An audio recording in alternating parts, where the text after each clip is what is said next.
ಇವತ್ತು ನನ್ನ ಫ್ರೆಂಡ್ ಮನೆಗೆ ಹೋಗಿದ್ದಾಗ ಈ ಪರ್ಟಿಕ್ಯುಲರ್ ಸ್ಟಿಕ್ಕರ್ ಹಾಕಿದರು, BBMP ಅವ್ರು ಅನಿಸುತ್ತೆ. ಈ ಮನೆಯ ಜಾತಿ ಸಮೀಕ್ಷೆ ಸಂಪೂರ್ಣಗೊಳಿಸಲಾಗಿದೆ ಅಂತ. ನನ್ನ ಫ್ರೆಂಡ್ನ ಕೇಳಿದೆ, ಏನಪ್ಪ ಆಗಿದೆಯಾ ಅಂತ. ಏನೋ ಸ್ಟಿಕ್ಕರ್ ಅಂಟಿಸ್ಬಿಟ್ಟು ಹೋಗಿದ್ದಾರೆ, ಬಟ್ ನಮ್ಮನ್ನು ಯಾರು ಏನೋ ಡೀಟೇಲ್ಸ್ ಏನು ಕೇಳಿಲ್ಲ. ಸೊ ಏನೂ ಡೀಟೇಲ್ಸ್ ಕೇಳಿಲ್ಲ.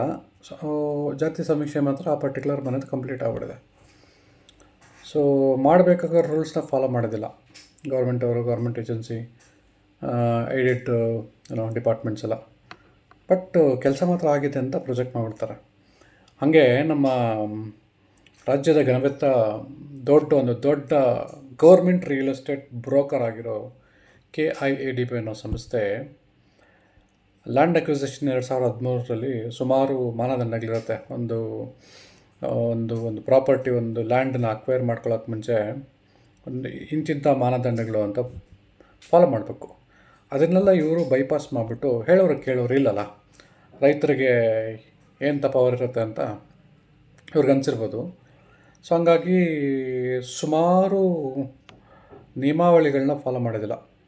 ಚೆಕ್ ಲಿಸ್ಟು 1 2 3 4 5 ಅಂದರೆ ಒಂದೋ ಎರಡೋ ಮಾಡಿಬಿಟ್ಟು ಮಿಕ್ಕಿದ 4 5 ಬೈಪಾಸ್ ಮಾಡಿಬಿಟ್ಟು ನೋಟಿಫೈ ಮಾಡಿಬಿಡ್ತಾರೆ.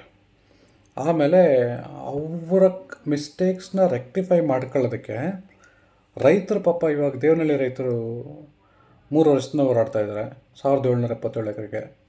ಈಗ ಸರ್ಜಾಪುರ ಸುತ್ತಮುತ್ತ ಲಾಸ್ಟ್ 1.5 ವರ್ಷದಲ್ಲಿ 2400 ಎಕರೆಗಳು, 2400 ಎಕರೆ, 1-2 ಎಕರೆ ಅಲ್ಲ, ಏನು ರೂಲ್ಸ್ ಫಾಲೋ ಮಾಡಿಲ್ಲ ಅಲ್ವಾ?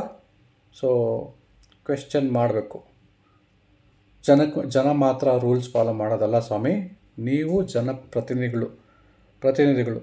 ನಾಳೆ ಸೋತ್ರೆ ನೀವು ಜನಸಾಮಾನ್ಯರೇ, ಗೆದ್ದರೂ ಜನಪ್ರತಿನಿಧಿಗಳಷ್ಟೇ. ನೀವು ಸರ್ಕಾರನ ನಡೆಸ್ತಾ ಇರ್ಬೋದು, ಹಂಗಂತ ನಾವೇನು ರೂಲ್ಸ್ ಫಾಲೋ ಮಾಡೋದಿಲ್ಲ ಅಂದರೆ ಏನಕ್ಕೆ ನಡೆಸ್ತೀರಾ? ನೈತಿಕತೆ ಎಲ್ಲಿದೆ ನಿಮಗೆ? ನೀವು ಮಾತ್ರ ನಿಮಗೊಂದು ರೂಲು ನಮಗೊಂದು ರೂಲಾ? ನೆಕ್ಸ್ಟ್ ವಿಡಿಯೋಗಳಲ್ಲಿ ಮಾತಾಡೋಣ. ಯಾವ್ಯಾವ ರೂಲ್ಸು ವೈಲೇಟ್ ಮಾಡಿ ನೋಟಿಫಿಕೇಷನ್ ಇಶ್ಯೂ ಮಾಡಿದ್ದಾರೆ ಸರ್ಜಾಪುರದ ಸುತ್ತಮುತ್ತ ಅಂತ.